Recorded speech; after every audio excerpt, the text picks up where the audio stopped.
What's up, family? Ryan here from Haason's Equipment. You might know me for hashtag Forklift Friday.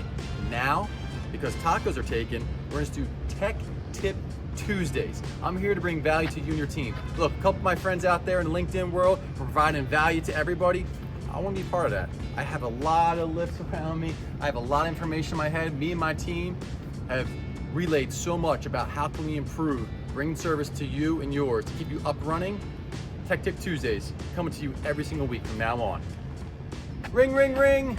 Good morning, Mr. Customer. How can I help you?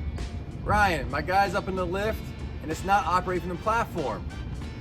Okay, this is a common request as well we get. Keep in mind that there is a 3-position switch on these control panels. Come on down here. Right now, this is stuck on ground controls. The guy's in the platform trying to work from the box. Off. Platform controls. Listen for the beep, you're good to go. Ring, ring, ring, Mr. Customer, how can I help you? Ryan, my guy's in the air, the machine won't turn on. I got a quick solution for you. Let's check the first thing before we bring the service team out.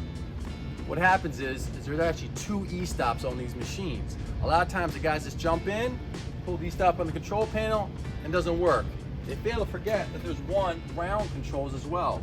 Pull this out, listen for the beep, you're good to go. I hope these 2 basic tech tips really help you and your team out. From East Coast to West Coast, this really happens. Stay tuned for next week for more tech tips. Feel free to drop me a comment below. Let me know any personal experiences you have, and we'll share it with the whole industry. Thank you so much. We appreciate you.